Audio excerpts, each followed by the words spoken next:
ఈరోజు కథ తిక్కల జగన్నాథం. మాణిక్యార్యం అనే ఊర్లో జగన్నాథం అనే యువకుడు ఉండేవాడు. అతను తిక్కగా ప్రవర్తిస్తుండడం వల్ల అతన్ని అందరూ తిక్కల జగన్నాథం అంటుండేవాళ్ళు. అయితే అతను ఎవరే పని చెప్పినా అది ఎంత కష్టమైనా చేసి పెడుతూ ఊరి వాళ్ళందరికీ సహాయపడుతుండేవాడు.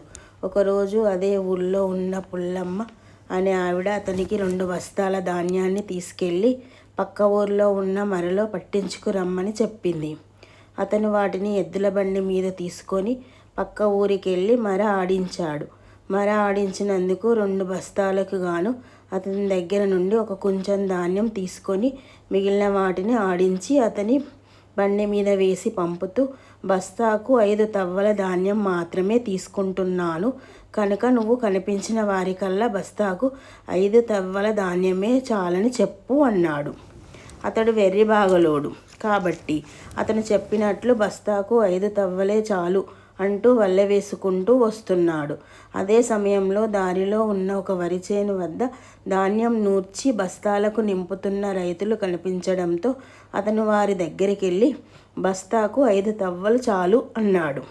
అయితే ఆ విషయం ఆ రైతులకు తెలియదు కాబట్టి తమనే అలా అంటున్నాడని భావించి, ఓరి తిక్కల జగన్నాథం, అలా అనకూడదురా, పంట నూర్చేటప్పుడు ఎక్కువ పంట కావాలి కాబట్టి ఇంకా ఎక్కువ కావాలి అనరా అన్నాడు. జగన్నాథం తిక్కలవాడు కావటం వలన వారు చెప్పిన దాన్ని వంట పట్టించుకొని దానినే వల్లెవేసుకుంటూ ఎడ్లబండి తోలుకుంటూ వస్తుండగా కొంత దూరం వచ్చేసరికి ఒకతను దగ్గు ఆయాసంతో అవస్థ పడుతూ కనిపించాడు.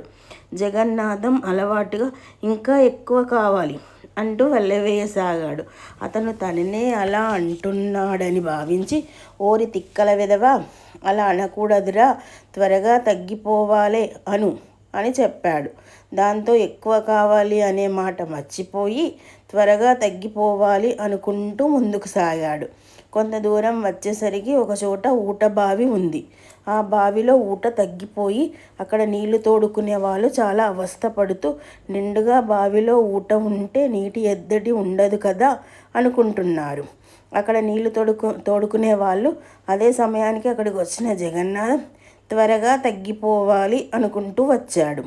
అక్కడున్న వాళ్ళు తాము నిండుగా ఊటుంటే బాగని భావిస్తుంటే ఈ తిక్కలవాడు ఇలా అంటున్నాడని భావించి, ఓరి తిక్కల వెధవా, అలా కాదురా అనాల్సింది, నిండుగా కలకలలాడుతూ ఉంటే బాగుండేది అనాలి అన్నారు. వాళ్ళన్నదాన్నే వల్లెవేసుకుంటూ ఊళ్ళోకి వచ్చాడు జగన్నాథం. ఎదురుగా వెంకమ్మ అనే కొత్త విధవరాలు ఎదురుగా వచ్చింది.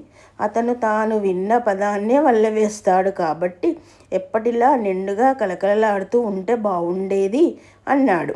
ఆమె భర్త చనిపోయి కొద్ది కాలమే అవడంతో ఆ దుఃఖంలో మునిగి ఉన్న ఆమె, ఓరి తిక్కల వెధవా, భగవంతుడు నా నుదట ఈ రాత రాస్తే నిండుగా కలకలలాడుతూ ఎలా ఉంటానురా అంటూ కోపంగా 4 బాదింది జగన్నాథాన్ని. ఆమెను ఉద్దేశించి అనలేదని తన అలవాటు ప్రకారమే అలా అన్నానని చెప్పాడు ఏడుస్తూ. ఆమె అతన్ని ఓదార్చి, చూడు బాబు, ఊరికే అలా మాట్లాడకూడదు. అలా మాట్లాడుతూ పోతే పిచ్చివాడంటారు. ఏదన్నా మాట్లాడవలసి వస్తే దానిని సమయము సందర్భము చూసి మాట్లాడాలి, తెలిసిందా అని హితబోధ చేసింది. అప్పటి నుండి తన అలవాటు మానేసిన జగన్నాథం తెలివి కలవాడుగా మారిపోయాడు. కథ సమాప్తం. Thank you.